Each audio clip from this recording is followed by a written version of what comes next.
This is Decentralized, distilling the crypto news you need to know and why. What's up, everybody? This is Snooptoshi, and on my right is Disco, and this is Decentralized. How you doing today, Disco? Doing great. I feel very excited to learn and explore, and I just feel very alert and alive, so I'm ready to go.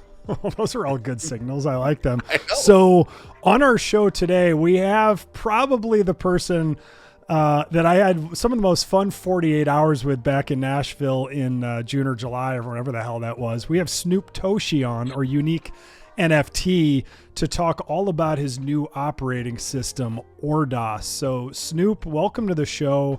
You're a blast to be around in person, and we're so excited to have you on the show to explain the first operating system on Bitcoin. Is that right? Thank you. Yes, as far as we are aware, and of course always happy to be corrected, this is the first full decentralized operating system that we've inscribed onto Bitcoin. It's a fairly ambitious claim, but it's some pretty impressive technology when you start to look under the hood.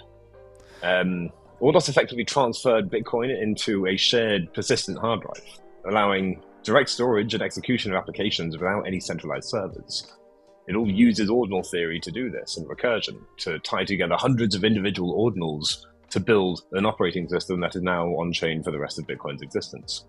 So it's a very powerful thing, very reminiscent of the days of the 80s when we moved from a command line user interface to the GUIs, the operating systems that onboarded and democratized computing for everyone, not just those who knew those command line UIs. So it's really exciting. We do feel this is some transformative tech for the ordinal space and for Bitcoin in general. I think this is going to open the floodgates to an entire new kind of individual, new developer, new people to come and try to explore Bitcoin for the first time. So fun stuff. Yeah, and what we've seen so far is absolutely amazing. Just to give people some context, what's your background as far as coding, programming, hardware, software? Like, what are your roots and your most kind of impressionable things that made you who you are? Sure. So, I mean, I've had a fairly interesting background in technology. Starting in about 2009 in 3D gaming, I got in touch with NVIDIA quite early on. That moved on to hardware. And I should say that cloud gaming, exited a cloud gaming company, and then moved from there into hardware development. And this was back in 2012. My claim to fame back then was developing the first self-contained virtual reality headset, effectively your Oculus Quest, if you will, before there were any headsets that didn't have any cables. So between 2012 to about 2017, we started building a lot of interesting prototypes. In 2017, formed a partnership with NVIDIA, which we still have to date as, I believe, a company that has a license to build a consumer product using the Android base port and the AI chips that they've been building for embedded machines in driverless cars. So through that R&D, that world of building interesting tech, we got to work with some very cool people. We built products and prototypes with companies like Samsung and Mattel, and got to work with some amazing engineers like George Hotz, Gio Hotz, and Ryan Holtz, and just some really wonderful people in the tech world. So that was really my first 12, 15 years, let's say, in Silicon Valley. But from there, discovered Web3 back in 2021. My wife's an artist and got me paying attention to NFTs quite early on. And it was an interesting space because I'd been in crypto for a while, and I'd seen crypto and I'd seen the cyclical nature of it all. You know, you get to recycle new stuff which is basically just repurpose old stuff with a new name on different technology. But then we saw this new attitude with NFTs where we had creators overcoming technical friction to be able to release content on this new medium. And I found that fascinating because in emerging tech, when you're building hardware specifically, what you need is content. You need content creators to like what you're doing. Because you can have the best tech in the world, and unless you have good content creators willing to make good content for it, you're never going to get anywhere. So when you see some transformative technology, and then you see a lot of content creators overcoming the friction to start to learn how to use that technology before there's an audience, it's something you very rarely see in tech. And it's something you should pay attention to, because content is king. We know this. And what we saw in 2021 was content creators, not PFPs, creating cool new stuff that people wanted to actually buy Ethereum to go and collect for the first time. And so I saw in awe what happened through those 3 years. And then I saw what always happens in crypto, the beginning of the end, the end of the cycle, and then the beginning of a new cycle with, again, just better technology with a new name, this time called Ordinals, not called NFTs, and this time on Bitcoin, not on Ethereum. But fundamentally, all of the same things that were promised with Ethereum NFTs back in the day now have come to be: provenance and on-chain and all of the things that we really, really were expected to have with ETH before everyone realized what IPFS was. And to me, that was eye-opening, because when I saw Ordinal Theory, what I saw was Bitcoin is now a hard drive the whole world has access to. And then what I watched when the halvening started to happen was everyone needing to run a node, and yet no one knowing anything about being able to set up a node. And then once they have a node, even knowing how to deal and interface with that node. And so to me, again, this is so reminiscent of what we've already seen once before. We saw this with the birth of computing. If anyone remembers the old DOS computers where you literally had to type command line stuff to run any game or anything like that, then all of a sudden Windows popped along, and then we had a way to point and click, and the entire world started to use an operating system and started to use computers as we know them today. But then, of course, they got bastardized. I won't get too much into that. But this whole essence of the democratization by being able to remove and abstract the complexities of this technology and provide to people something that is intuitive and obvious and easy to use. Because ultimately, blockchain is back-end infrastructure that we don't need to talk about as much as we actually do. We should just let it do its job. And so we're really trying to show that with orDOS through a few clever ways. But probably a very long-winded answer to what I hope was a question. No, it's good. It's always good just to get a background of kind of where you came from. So you came in, you got into NFTs early. You came into crypto with the last kind of big rush in 2021, but it was more from your wife on the artist side and the NFT side. Transitioning from Ethereum to Bitcoin, like now that you're coding on Bitcoin, as opposed to the early days of ETH, or is it like, oh, I finally arrived? Like, as a coder, do you see Bitcoin as just like coming home and way better, or there's trade-offs to each? There's definitely trade-offs to each. We're going to live in a multi-chain world, but what I saw with Bitcoin was this is the new frontier. We had, I don't know if, again, you remember when NFTs first came out, Solidity devs were sort of few and far between. Yep. And then all of a sudden everyone learned how to do Solidity, and then everyone was Solidity devs. That friction was a little bit greater, I think, with Bitcoin, the understanding, everything that has sort of kept it growing at the pace that it has. But I think that it's more exciting. The promise of what can be on Bitcoin with immutable data, truly immutable data, I think is a much more alluring call than anything any other chain can ever offer. And then you add special sats and everything else into that, and it gets into then it just becomes sort of, you're done, you're orange pilled, so to speak. Yeah. So to me, I follow the builders and I follow the technology. And when I look around and I see, even back from 2012, I've seen people now in the ordinal space that I've seen in every other space that I've been in over the past 10 to 15 years. And when I see them there, it's almost like validation. I'm like, right, if they're here, then I know I'm not drinking the Kool-Aid. I know There's real tech going on here. So that always sort of reassures me. So yeah, I think that Bitcoin is just, again, it's a new frontier when nothing has been developed and everything can be developed. And now it's just who's going to do it first. And so this is where I think the most interesting devs will spend their most time, just because I think that's where they're going to have the most fun. Yeah, no, absolutely. And obviously with Fractal, which to me almost feels like OPCat testnet, right? Where it creates, I don't want to say smart contracts, as that might not be the right word, but it creates way more functionality for Bitcoin. I know you're on both, and we'll get into all that, but I want to ask, like, are you pro OPCat, pro opening Bitcoin up, or do you kind of like it being hardened and being able to work with those limitations? You see, I love the simplicity of Bitcoin, so it's hard to say. I think when we see applications that truly use OPCat, that would probably sway people. Again, it's all about the killer app. And I think it's so nascent that we're so far away from even understanding what OPCat is to be able to understand what the killer app could be is. So I think it needs to be explored, absolutely. But I can't even say I know enough about it to be dead set one way or another. So I'm still very much on the fence. What I like about Fractal is, again, you pointed out, it's almost like a testnet. We've done Like we've been putting vast amounts of data, not vast, but megabytes upon megabytes of data on chain over the past few months trying to get this thing up and running. Doing it on Reg test is one thing, of course, but being able to do it on something like Fractal is that step closer to it being on Bitcoin. And so once we know it works on Fractal, then we know it works on Bitcoin. And so to me, great, I need to install I need to inscribe a Jaguar emulator or for a Photoshop clone. Okay, cool. That's going to cost me $250 or 1 cent. And so, right, let's spend 1 cent, make sure it works before you spend the $250. And what we've done with orDOS, and I'll show you some of this when we get into it, is we're trying to, again, abstract away the complexities of blockchain. Because people don't know about what multiplayer infrastructure Call of Duty uses, but yet they can enjoy Call of Duty.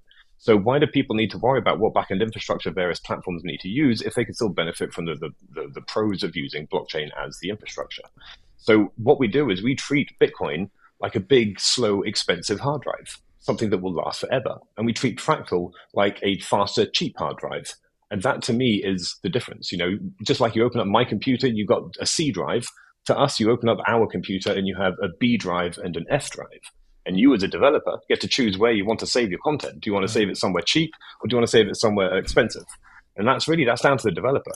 But ultimately the consumer, they will be able to come to orDOS and they'll be able to click an application, so to speak, and it will either be called from Bitcoin or a test from Fractal. So it really, for me, what users need, and people have said this for so long, is we need to remove friction. We need to onboard the masses.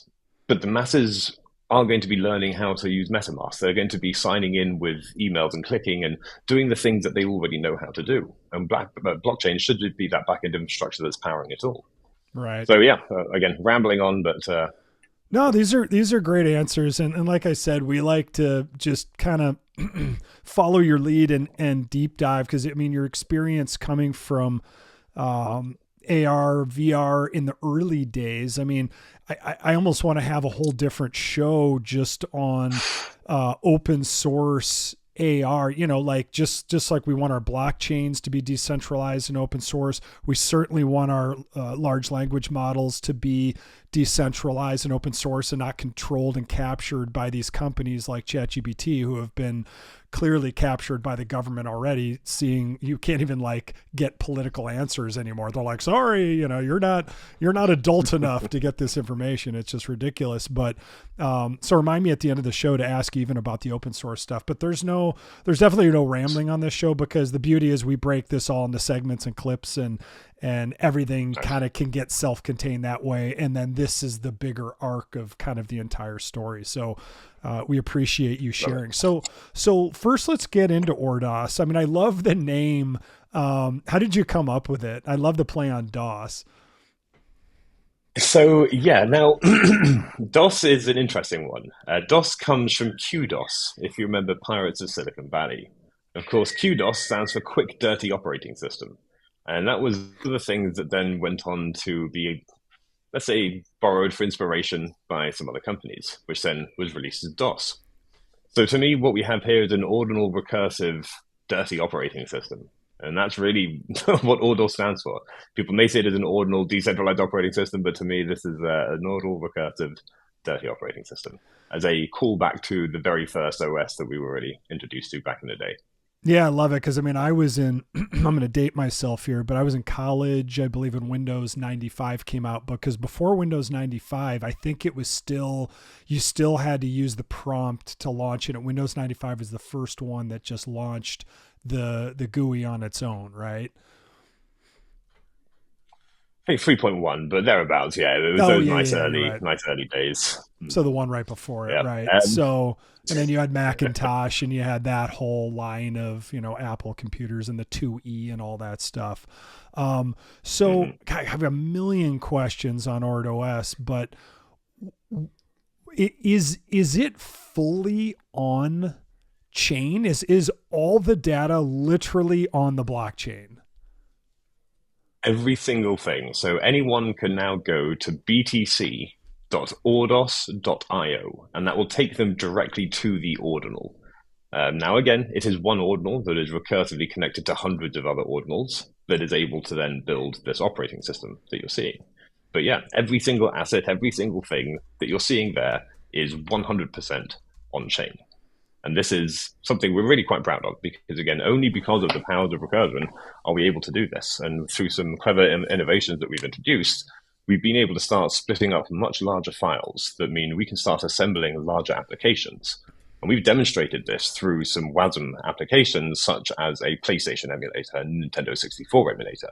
In fact, we have most systems emulators on here. We've even inscribed some freeware homebrew ROMs so that every system you have a little something to play, apart from, of course, N64 and PlayStation, because those ROMs are huge. Now, this is really because I'm a gamer and I love gaming, but the reality is a real developer will understand what this is. And this is effectively WASM. This is WebAssembly running on-chain. And this is a very powerful tool because this opens up a whole world of possibilities to us. So yes, we're definitely targeting this as, hey, this is a fun place to just come and interact with data that's on a node, effectively. But this still shows what is now potential with what is now possible with a GUI for Bitcoin. So much like, again, you needed to have technical knowledge to interface with a node and with data or anything synced to your computer, this abstracts away that complexity to allow you to either run this locally on a machine that has a node, or if it doesn't have a node, much as you're doing now, you're getting pointed to ordinals.com, and you're simply using recursion to communicate with every other aspect of this operating system. So with blocks not settling for an average of every 10 minutes, I guess, how does it, all the execution is happening on chain? Of all the recursion code is all melded together, and you can, it sounds like that's how you can add to it in the future and tweak it and stuff. But how with a blockchain, Solana goes down all the time, but it resolves itself, and it's every, couple seconds. ETH is a little slower, and Bitcoin is even slower than that, sometimes being 30, 40 minutes. Does that not even matter? Like how is it actually running? This is running on your machine locally. And this is the beauty of orDOS. Because imagine, think of it this way. Bitcoin is now the world's largest hard drive. And anyone can install any data that they want to into that hard drive by way of inscribing it onto Satoshis. So you bought a new computer. What's the first thing you do with that empty hard drive? You install an operating system onto it so that you can install yet more applications. That's exactly what orDOS is. It is effectively, though, a file hierarchy, a file structure that when run on any browser becomes the operating system that is inscribed on Bitcoin. And so this is the beauty of it. It's effectively device agnostic. And if you run this thing on a device with a core, with a node, then you don't need to be online because, of course, you've synced all of the stuff. All of the data is inscribed. Every inscription that you have yet to install or at least exposed to your user interface is there synced to your node, or at least on the or.io backend or the Magic Eden backend or whatever indexing service you may be choosing to view when you go to or.io or Magic Eden. So this is simply a new way to interact and to view with any data that's inscribed on a node. And this is, I think, the really powerful thing, because not only do we have the means to have an operating system and a way to interact with content, but we've been working on the way to be able to break apart much larger applications and be able to reassemble them on the fly using WebAssembly so that you can effectively start having huge applications inscribed and be able to deliver them and run them on any device, provided it either has access to a browser and the internet to reach something like an or.io backend, or a device that has a node on it and an OR client that's fully synced. So that is effectively our way of peering into the data that's synced into your OR client, your Bitcoin node. God, this is fascinating. So what if you make a mistake? Like, let's say you compile through recursion, you've got like 50 different files that make up a much bigger program. What if you fuck up number 35 or you point it to the wrong place? How do you, so on something that's immutable, eternal, forever, like the Bitcoin blockchain, how the fuck do you fix it? How do you correct your code? Two ways. First of all, that's why I love Fractal, because it's been a great way to just test shit before you spend the bucks to then bring it onto Bitcoin. Because again, when it works on Fractal, Fractal is just Bitcoin D, ultimately. It's a Bitcoin D with faster block time. So you're able to build and test really fucking quickly. Like you inscribe, a minute later, the thing's inscribed and you're able to test with it. And that's a lovely thing to be able to work with rather than waiting 10 minutes. So that number one is we do a lot of fucking testing. And secondly, we always fuck up. I mean, there's an inevitability when you do R&D and you're jumping into the unknown that there are ways that things you just don't expect will pop up. And so this is where recursion and reinscription rather comes in. So in a lot of instances, we're pointing to SAT endpoints or even to children of ordinals, always to look for the latest child, let's say. And using some very clever online tools. Of course, we have Greg working with us as sort of the co-founder and lead dev on the blockchain side for orDOS. We're able to do some very clever stuff that allows us to treat individual sats almost like modules that can be updated. So we've updated this operating system quite a bit. We've added new files, new applications. We inscribed Winamp the other day, and we added that as a pre-installed app now. So there's a whole bunch of things on there that anyone will be able to access at any point. All they need to do is remember, btc.ordos.io will take them directly to the Bitcoin ordinal. Fractal.ordos.io will take them to the Fractal ordinal. It's all got the same stuff inscribed on both chains regardless. And then if you go to ordos.io, which is the sort of the overall domain, that takes you to our experimentation page where we start to do some fun stuff that we then explore. Is this worthy of bringing on chain? So this is effectively the quick dive into what orDOS is. Yeah, it's absolutely just incredible. And the only thing I have to kind of chuckle, I just keep thinking like Luke Dash Jr. must be so proud of orDOS, and he calls everything on the effing chain that isn't a Bitcoin transaction spam. And there's, I mean, how much congestion is this system, if a bunch of us start using this all the time, is this going to congest the system? Or you're saying, no, the processing is local. The code is eternal on the chain, but all the processing happens local through your browsers. And our computers are so powerful now. Even our browsers like Brave are so powerful, it can handle it no problem. Exactly right. And that's really the thing. So this thing is a new take on an operating system. If you remember the OSs of back in the 90s, you didn't need to be online. You could switch that thing on, and you would basically just have access to your desktop, to your computer. Now, I see Bitcoin basically like a big intranet. We have access to every piece of content that's installed within Bitcoin. We have access to nothing outside of that. So think of Bitcoin as an intranet, and orDOS as the operating system to explore everything that's within that. And so again, it's an interesting take and a different way of looking at ordinal theory and looking at how you can use a SAT, because now SATs become applications, and you can simply have executable code inscribed on a SAT, and that SAT will then be out there for any point, for any amount of time. And so we can start bringing that content together. We can find the most interesting pieces of content. And so if you click on the start menu in the bottom left of your screen share at the moment, if you see that icon, you'll open up the start menu, which will then show you a number of applications that we have under ordinals, that will then show you these are all games under our games or our videos. All of these are separate applications that have been made by other people. There's a Casey's Inscription Zero, a bunch of audio applications, a bunch of programs, there's code editors, there's literally Blender clones, all of this open source stuff. So it's a full OS that is all using content that's already on Bitcoin. And as time moves forwards and developers start to add more complex content, then the capabilities of the operating system get better and better, much like the capabilities of the content that people create is going to get more and more sophisticated. So it's really a fascinating idea where we're basically using SATs like now pieces of storage, bits of media that can be accessed and stored forever on here. So now for the rest of the time, people just need to come to that one SAT and they will be able to access full operating system and anything that they want. But from a privacy perspective, like the only content that would ever leave your device is the content you pay to inscribe.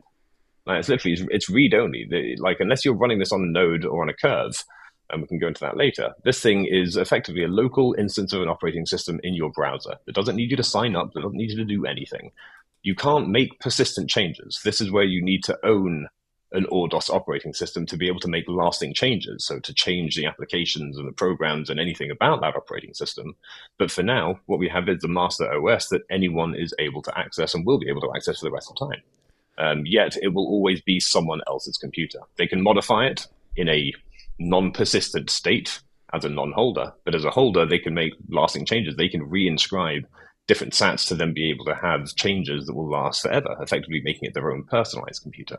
So how do I become, really, how do you become a holder? Like, what does that mean? So Yeah, so we're going to start talking to select communities and finding a lot of some developers, because what this is really an introduction to the hardware that we've been developing with NVIDIA now for quite some time. If any of you have seen me around conferences, you've probably had a chance to take a glimpse at some of this technology we've been building now. But ultimately, I have the consumer product here, which is effectively a desktop class modular computer. Lovely little device that can be used for VR and AR headsets in a wearable fashion. Can be used as a handheld device like a Nintendo Switch, if you will, and can also be used like a traditional desktop computer. We've added an ASIC mining chip. We have 2 terabyte SSD, and we're running an open source operating system. So ultimately, this thing is geared up to be a great device to usher in this new age of decentralized computing with an operating system that is equally as decentralized. Is the OS Linux, or is it your own? No. So this is actually based on Android. So the license, the partnership we have with NVIDIA gives us the Android base port and a license to build a consumer product that uses Android on their embedded chips. So their Jetson, their Tegra, their Orin, they have some very powerful mobile chipsets built primarily for AI that we have put Android on and started building out, built support for a number of different VR and AR displays, built a lot of Web3 integration support, started building in custom hardware to make this next-gen computer that is really perfectly built for the Web3 space. So going back to the orDOS sale, like the holders, we're only going to have about 200 to 300 orDOS ordinals going out, and each one will come with a developer kit for the devs to start building the first wave of content that will be available when the consumer product launches next year. There will be some OSs available without the hardware, but we do want to keep this relatively sort of tightly knit to begin with, because we want to start curating a really amazing user experience and populate it with really compelling content and do a bit more R&D to get us that little bit closer to, dare I say, smart contracts on L1. Nice. Yeah, I own a development company. The other side of me does is, so basically, as long as you've got a good Android development team, that's who you're looking for.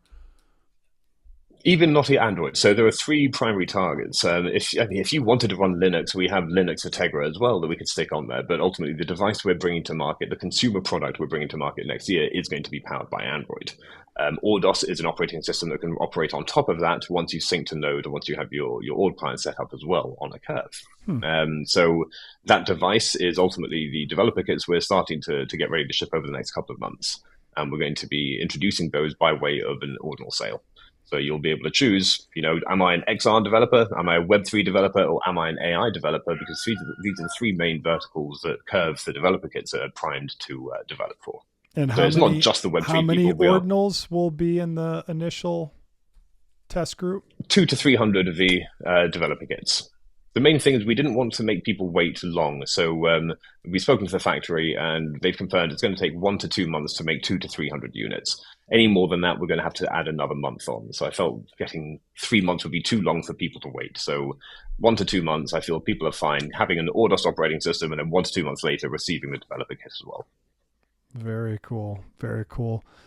So let's go through some of this stuff. So you said ordinals. I know you said, we pulled up image 0 here, Casey's image. What's the significance of that? Like I see the image on there. Does that mean Casey inscribed that here? No. So effectively, again, this is just a window into anything that's already on Bitcoin. So what you can do is right click on the desktop and then you'll see install ordinal. And if you click on install ordinal, it's going to ask you for an inscription ID. So this is where you can go to ord.io, or you go to anywhere. You just find any inscription ID that you may like, and simply paste that inscription ID into the text box, and click OK. And then just click save. You can give it a name if you want, but just for the sake of brevity, you can click save, and then it will load that up. Now, what you'll notice is this is now in your document. So if you click on the start button again, you'll now see in your ordinals, you'll now see untitled at the bottom. And in fact, if you refresh this entire browser, you're still going to have that there. That's persistent. That will remain there for as long as you want it to be there. As long so as this is now as again long like as it's cached for like 30 days or no? As long longer. as it's cached. Okay. Yeah, provided you don't wipe your browser cache, and we do have a way for you to clear your internal settings as well. So if you Yeah, I click saw on that. Start and then System, precisely, so that effectively will wipe your profile and take you back to factory settings, if you will. So this is Cool. now again your piece, and that'll work with any ordinal on Bitcoin. Same with on Fractal. So again, it's certainly a nice, easy way to be able to add your own customizations again in a non-persistent fashion to the operating system itself. So it's really down to you now. People are making more and more sophisticated content. So if you go down to Ordinals and then check out, for instance, 3D model editor, which I think is in our programs, or 3D editor. So this is effectively Blender, inscribed on several sats. Oh yeah, the first we used to make a lot of iPhone games back even before Unity 3D existed. So, but I remember I think I used Blender to make. We made a game called Puppy Jumper, and I made a Blender to do the little dog ollieing. That was my my business partner's the coder, but that was my contribution to it. But I remember being like, how do you get this thing to line up? And once I figured it out, I'm like, ooh, this is nice. This is nice. So. Yeah. So this is like an open source version of Blender? Yep, it's all inscribed on chain. So do you see this as the future of computing? Like basically, like if there's a good enough program, obviously everything it's rougher now. It's obviously simpler, but you're saying you could literally have a Canva or a CapCut, or you could start to get some pretty heavy lifting. CapCut, nice. You could get some pretty heavy. I've been thinking of. It's CapCut's good, dude. Like I've been using Final Cut Pro for 20 years, and I used CapCut last week for this curling video I did. And I swear to God, the learning curve was almost zero because all the tools that I knew in Final Cut Pro they used, and then everything else was 1,000 times easier. Like they know if you want to transition, you want one in and out for 2 seconds. Whereas Final Cut Pro, it's still a dumb box, and these guys really figured out how to like streamline everything so you can pump out content with good effects without overdoing it. I mean, it was definitely an eye opener for me. They got everything right with that program. You've hit the nail on the head. So what I've been doing now with the team for the past few weeks is thinking, right, we want the feeling of this being someone else's computer when you access it. So what are all of the applications you would expect that you would find useful on any day-to-day basis? So of course, Blender, will appeal to some. We have Photoshop, so there's a full image editor as well that's inscribed. Exactly. If you zoom out, you'll get a better view on them all. But if you scroll through all of the programs in our programs, they're all pretty sophisticated applications. From code editors to sort of glitch art creators. A lot of these created by members of the community. And to create an application, all you need to do is to be able to inscribe some code onto a SAT, much like you are doing with pictures every day. Now you can use ChatGPT to start creating some cool code. It could be some 3JS art, it could be some P5JS art, it could be anything at all. We can even do WebAssembly opens up absolutely everything now. So this is the thing that's going to get rather exciting. Yeah, I mean, this is so cool. And it sounds like you're saying we are literally in the Microsoft 3.1 era. Like, here's your first GUI, here's your eternal mother chain, go. Exactly. That's exactly it. So basically, you can add anything you want to this anytime you want. It will always have a base amount of applications. And so those applications, the games, are sort of core programs. We've made a voice recorder. We've made a video recorder. We've made sort of just a whole bunch of things that I feel people would probably want to use most of the time. And so everything there we feel would be useful to some people, calculators and lovely haptics on a calculator. In fact, a few of the emulators, if you play them on mobile, you will get touchpad, gamepad controls pop up as well for the Nintendo Entertainment System, the Game Boy Color, and the Master System, if I remember correctly. It's meant to be useful. And again, it's like a pre-installed OS that's at your fingertips for the rest of time. So how can I do anything with my inscriptions where it does integrate and become permanent, or no, I have to be one of these 200 to 300 ordinals holders? Well, no, we'll have builders? probably about 1,000. We'll have about 1,000 ordinals that won't come with a developer kit. That'll be a fraction of the price. That won't come with the hardware. But we will have 200 to 300 units that will come with hardware, and they're people that we're going to handpick for developer kits to go out to, because we want to make sure the people that get those ones are not just going to sit on them and do nothing with them. We want them to actually come into the Discord developer, the developer Discord, and start building some cool stuff with us. Because that's really the thing is we need to make sure we have a lot of very cool content. We're trying to bring a product to market in a Web3 way rather than the traditional Web2 VC way. We haven't done any VC funding in the 12 years our company's been knocking around doing this cool R&D, and we have no intentions on starting. So if we can, again, bring a developer kit to enough core developers, prove out this thesis that Web3 is an area that a consumer product that helps remove friction, there's a home for, then ultimately we can move forward to the consumer product. Now this is the R&D period now. So yeah, it's going to be a fun few weeks.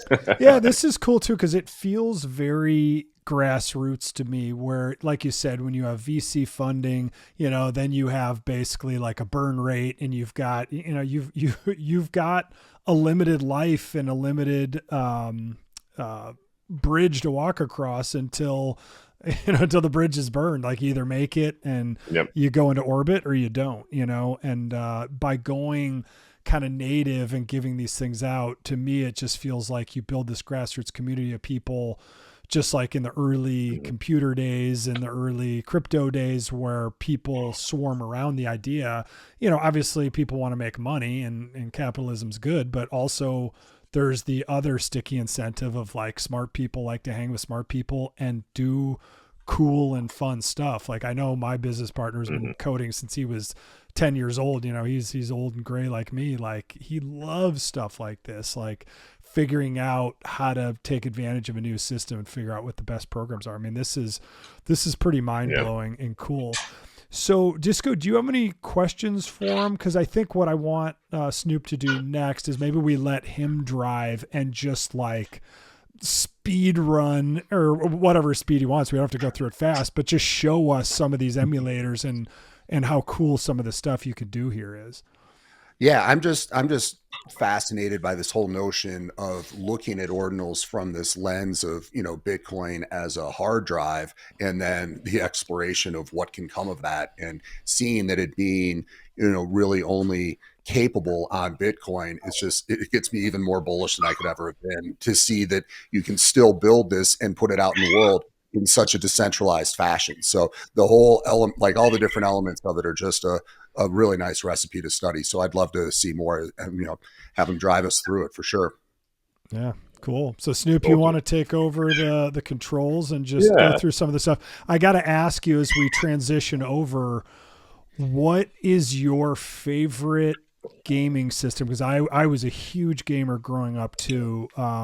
What's your favorite system, and what's your favorite game on that system? It's a hard one to pick. It really is. You could pick a couple. Probably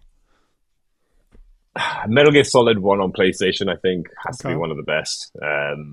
I think any of the Pokemon games on Game Boy Advance were particularly good.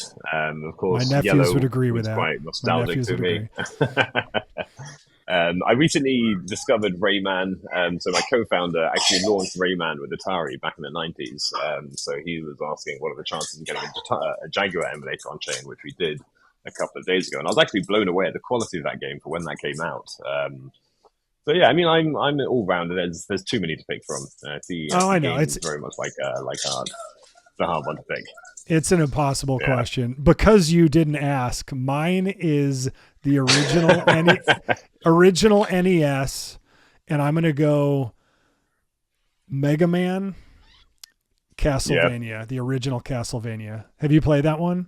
Good choice. Yeah, good choice. They're all great. So I will say we've been very careful not to do any or promote any copyright infringement with orDOS. But now we've been very careful. The few ROMs that we have inscribed are all homebrew freeware ROMs that are available. So as you open up any emulator, you'll see. So starting with your Sega Master System, we have 3. These are all actually inscribed on chain.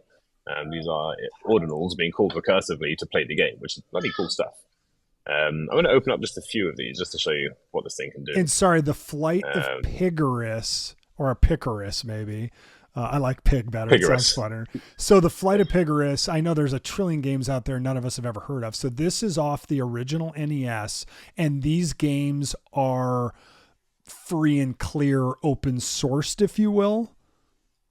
Correct. They've been made by community members and never released really on cartridges by Nintendo. So they're effectively homemade games. Homebrew games is the term for them. So games that have been made by fans and then freely distributed in the open source community to people. So these are very different from Nintendo games like Super Mario Brothers, or, I do have Wario Land here, but that's not actually inscribed. I can do something quite cool where you can literally upload individual files. So for instance, I don't have any ROMs in my PlayStation emulator. So if I go here, there's nothing. Oh, it's not meant to be there. If I delete that, I can show you, if I had no ROMs there, I would be able to go to the ROMs to be able to then upload a file. And so here, I can select whichever files I wanted to upload. You need a big one, and that will then load that as a local ROM that would then allow you to play that game. So this is a PlayStation game that is admittedly a bit naughty to play, but it's not on chain. I own this game and I have this game, and so I can play the ROM of this game. But all of these are otherwise the games that we see playing on these systems. These are all games that have been made by developers who said you're free to share these. And these are all pretty cool because they're resizable windows. You can drag and drop them, move them around.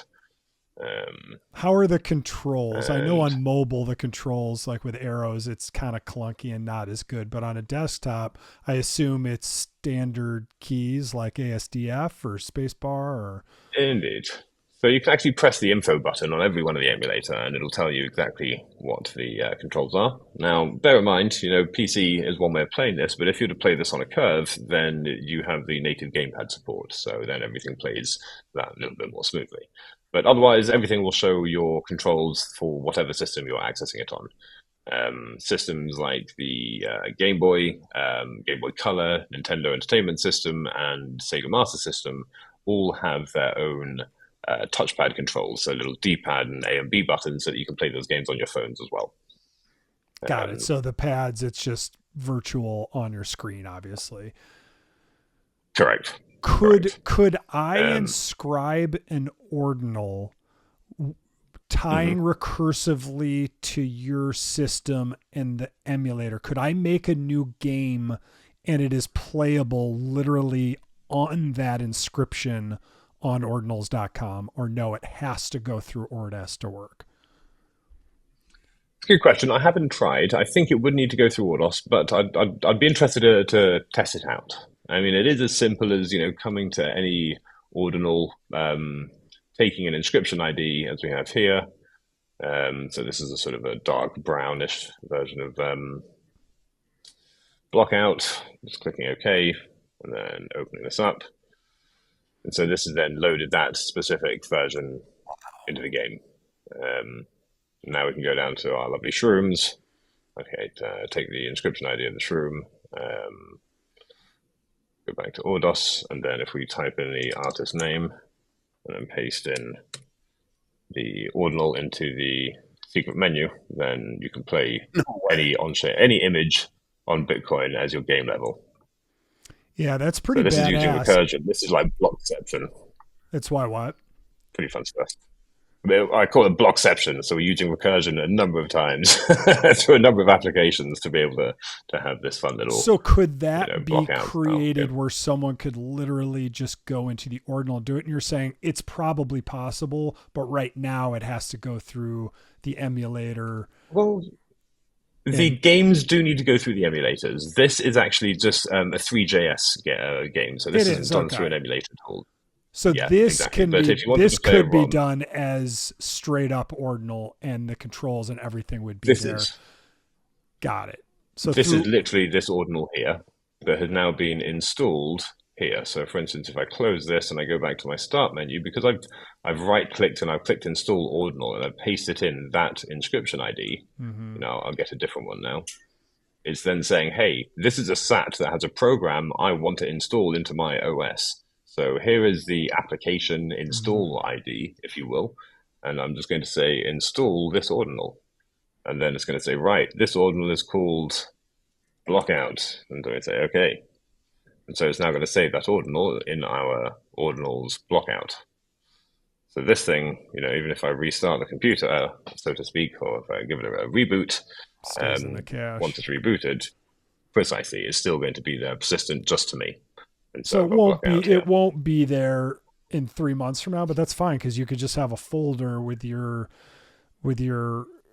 games and you can run it through the emulator and you're fine, right? So we have a few updates, a few entire system updates. Now you may notice we don't have a taskbar, the applications are not showing, so that's one of the next things to come. The thing that we're quite looking forward to is right-click inscribe. So you can again upload a file, so you can find any picture, any file you want, let's just say whatever, and then you'd simply be able to right-click, and at the moment you can open with here, but at the moment, but on the next update, you'll be able to right-click inscribe and then choose where you want to inscribe it to. So effectively making this a drag and drop system. So again, trying to remove friction and complexity to allow the onboarding of a new class of developer. So, we want to get to the point where you will literally be able to open up a code editor, and then be able to code a full ordinal, a full inscription, and then inscribe all from within orDOS. And it should be a fairly straightforward, simple process. No kidding. So if I inscribe, and I guess that was my question before, I don't think I asked it clear enough. So if I have this inscription that I just love that I haven't inscribed, in your next updates, I will be able to inscribe through orDOS directly. Is it going through like a Luminix or a Magic Eden, or it's going through just straight through your nodes? No, it's through our backend. Yeah. Very cool. And then when I inscribe that, what can I then do with that? I can play the blockout game with my ordinal, and it won't be on the main system because everybody has their own kind of locally saved stuff, but it will be, I love that. It will be inscribed there for use for any of these programs that we see here, right? Well, exactly. So, there's two ways to look at this. Bitcoin's a permissionless network at the end of the day. So anyone can inscribe anything anywhere, and any user could install that to their local instance. Any holder could persistently add that to their local instance if they wanted to. So that's the distinction, where if you're not a holder, ultimately you won't be able to make lasting changes. If you are a holder, then you will. There's a few more advantages and differences between the two, but ultimately that's an easy way of distinguishing this. The ability to reinscribe your orDOS ordinal gives you the ability to make lasting changes. And that may be, I want to change what's in the start menu. I want to add certain things to it that maybe I don't have, or maybe you don't want to necessarily share with other people, but you want it to be exclusively on your little instance. There's a number of ways you could go about customizing or personalizing this so that the ordinal that you would share would not be people accessing my computer as it currently is. It would be people accessing their computer. God, this is so mind-blowing. It's such a cool element. So is there any other elements that you want to show us here or share with us? Like, I know we saw the games, and so I could get an emulator, I could get the actual game, or what the game's called, the ROM, right? And I could put it in an emulator, and I could just play it through here. I'm sure there's a million emulators, but this is nice because it's persistent. You know where it is. It's always there. It's just, you save this orDOS.io to your browser, and boom, you've got your little mini Bitcoin operating system wherever you want. And the beauty is it's, obviously, like you said, you're taking the high road. Anything that's copyright protected, you're not touching that with a 10-foot pole. But if people own the game, if they have their own ROMs that they want to put into the emulator because they own the game and they want to play it on their computer, they can choose to do so. But you're providing the access and the simplicity with Bitcoin, what we think is Bitcoin's first GUI operating system.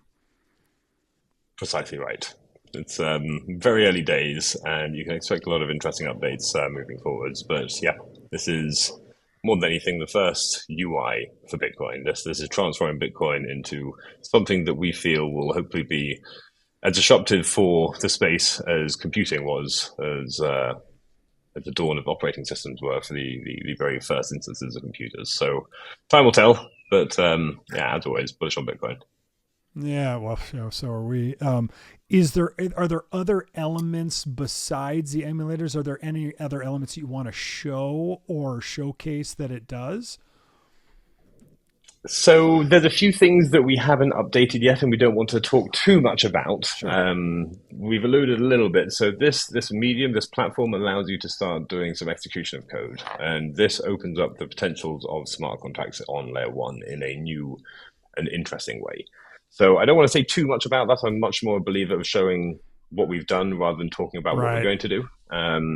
So I'd say give us a few weeks and keep an eye on the OS, because we're going to be moving forwards with some interesting announcements and a few updates that we feel are going to start tickling not so much the hardcore developers, but then moving more towards the DJing community. Yeah, I think what I love most about this is, I was a passionate gamer growing up, especially the more old school, Atari I started with, and then there's ColecoVision. I don't know if you remember that one, or even Intellivision. There was some kind of snoozers in there, but they had some good games. And then the NES is what kind of changed everything. And then Sega kind of dominated for a couple of years after that. But until the PSs and the Xboxes came out. But starting with that, I really like, because everybody loves to play a great old game. So bringing people in through kind of play and showing the possibilities, it kind of like has them let the guard down so they can kind of explore and figure out the other possibilities while they're having fun playing, Castlevania Mega Man or Tecmo Bowl or whatever game have you. There we go. Exactly. You've got to make it fun for people. Yeah, exactly. Disco, do you have any other questions for him? I have a couple. Let's roll with what you got. I got a couple, but they're kind of really big picture, zoomy out. So let's roll on this and we'll get to it. So, Soup, I want to ask you, like, if I had a nice old rare sat that I just been sitting on, what would be the coolest thing if you had one right now? What would be the coolest thing, knowing we have orDOS? Like, what would you do with that rare sat? Good question. So to me, there are things that need to be built. Now that we have a computing platform that anyone can access with a UI, there are things that I think can be built and given discoverability that will open this up a hell of a lot more. So to me, what is that missing piece? What is that killer app? Because to me, that's what you want to put on that special sat. Now, what I saw happening with Casey the other day was interesting, choosing Patreon as a platform to sort of get people onboarded for whitelisting. And then, as always is the case with Web 2, they fucking shut it down, and then they're sort of in a tricky position. Now, to me, orDOS introduces the possibility of doing something more reminiscent of a Patreon, but entirely on chain. In a way that is more reminiscent to what people would be happy to interact with than it being some weird little mobile app that they have to connect their wallet to. So that would be a good use case for an interesting thing. To me, we're now in day zero of computing all over again. The first OS has been born. Now, what we have is the ability to store data forever. What needs to be built? Well, we know the obvious things. We built the foundation of an operating system with the tools that can keep you entertained in creating. But it's down to the developers now to find out, right, how do we build Uniswap on this? How do we start doing decentralized access? How do we build decentralized apps? How do we start leveraging this as the computing platform that it obviously is? Because we have a few ideas that we're going to introduce over the coming months that we think are absolute fucking bangers, but nonetheless, there's a big development world out there. And when they can see WebAssembly, complex WebAssembly running like it's in a PlayStation emulator, in a browser, on chain, they're going to realize what they can do with that. And so really, these games are fun little eye catchers to show the world what is possible now. And it's going to be us now working with devs to start giving them the tools and the education that they may need to then be able to start bringing whatever they want onto Bitcoin. Yeah, this is fascinating. So what it sounds like you're saying there's a lot under the hood that you don't want to talk about, but with a rare sat, there are some a killer application would probably be the best play right now as the Bitcoin ecosystem evolves. Is that fair? I would say so. Yeah. I guess Yeah. what I'm Rare most Sats, sorry, what go I'm ahead. no sorry what I'm I think there's actually a slight delay, that's why sometimes we have the interruption, but how, because I know everyone's saying OPCat, Fractal, you could do so much more smart contracts, but I'm seeing a full operating system right here that you and your team have created. How, and I know I asked at the beginning of the show, so maybe it's a good place to kind of wrap going full circle. How limited are you with this OS with Bitcoin right now that Fractal and OpCat would it just blow the doors open, or no? It'd be a subtle upgrade. The potential of blowing the doors open is there. The reality is nothing's been built using it to blow those doors open yet, but that doesn't mean it can't happen. I do feel it's going to take a bit of time for people to really fully dig into and build something compelling. I could be wrong. I'm constantly surprised in this space, which I love. But I do think it's going to take a little bit of time. So for now, we're showing what can be done on layer one, good old layer one, as is, no matter what happens in the future. This is what we are able to do, as you can see on BTC layer one today. Anything that comes with that is wonderful. Just like we moved from having, like no 3JS and no P5JS, then we had it, then the whole world had it. That's exactly the same thing. Every time Bitcoin gets upgraded a little bit, orDOS itself will be able to be upgraded a massive amount. And so this is the way that we can keep looking forwards to future updates. We can keep reinscribing specific sats, keep adding to it, keep changing what's in the start menus, keep exposing new and more interesting novel tools to people so they can keep on building. It just becomes, again, this is just day one. This is literally the first OS Bitcoin's ever seen, and it's not going to be the only one. We will keep building this thing out and keep adding to it, but certainly, what OpCat's going to introduce will hopefully open up the floodgates even more.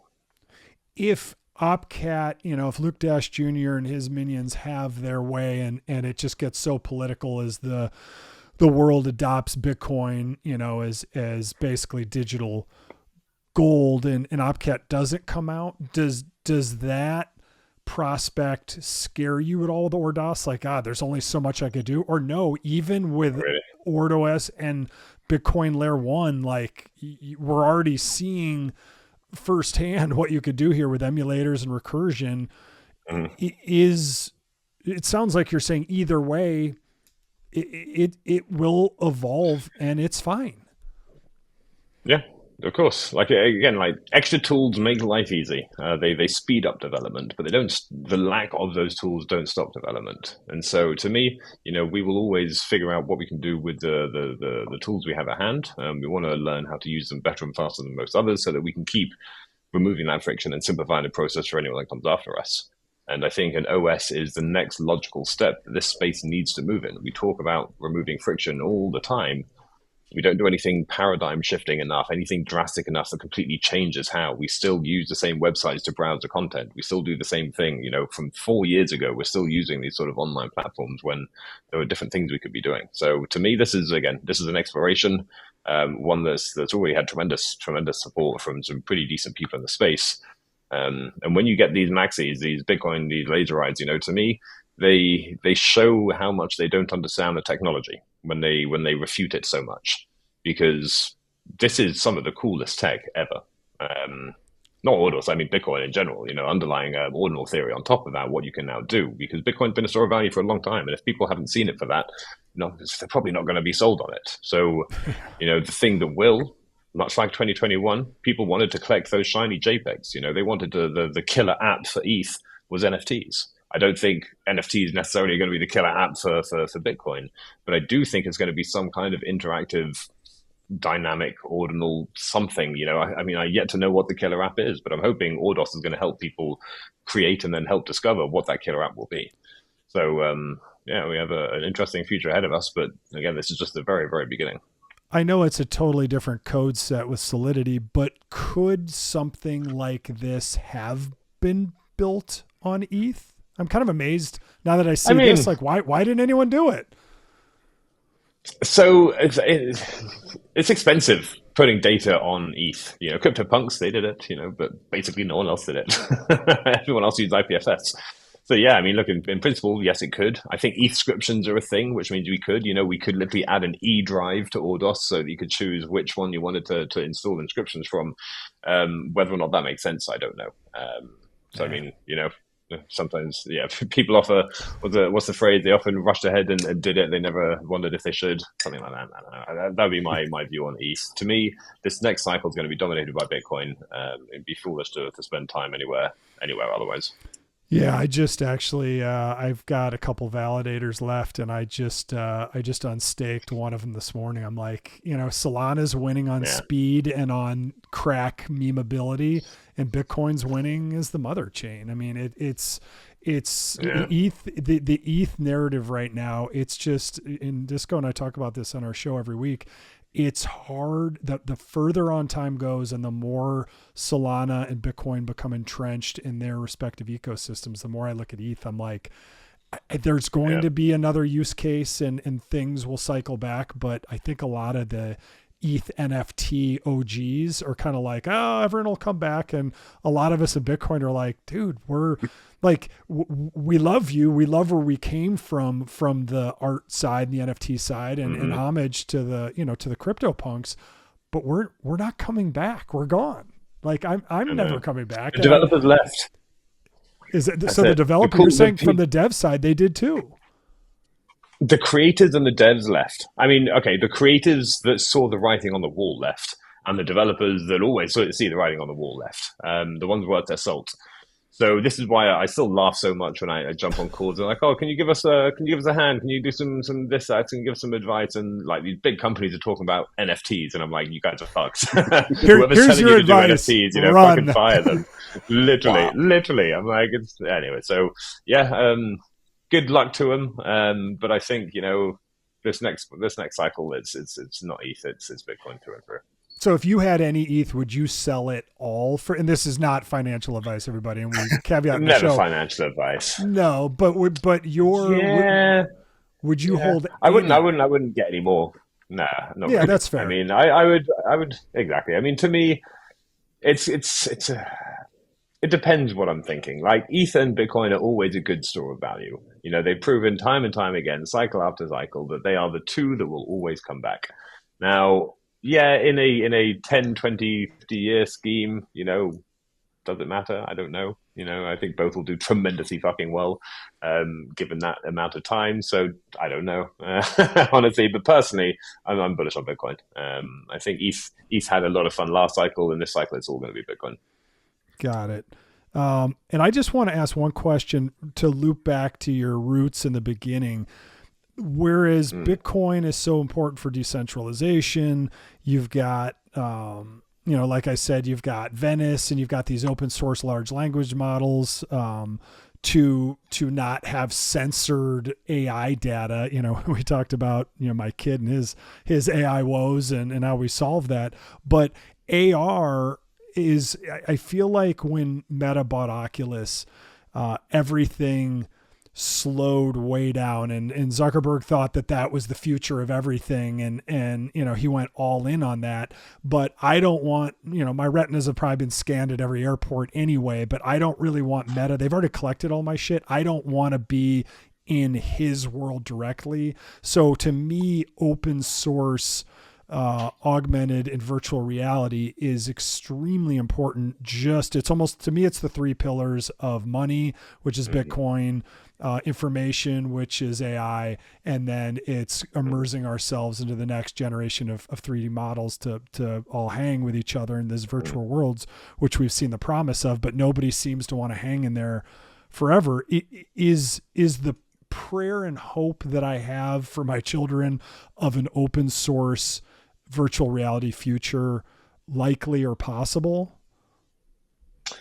Yes. Now we're big believers in this. Again, I've been giving talks about the future of the metaverse to people like Ernie Klein, the author of Ready Player One, for many, many years. I mean, a big believer in what the metaverse could be. I think people have a misunderstanding, first of all, in the direction that it's going to move in. Open source is phenomenal. There's so many things that it does so well at, but of course, so many things that it fails at.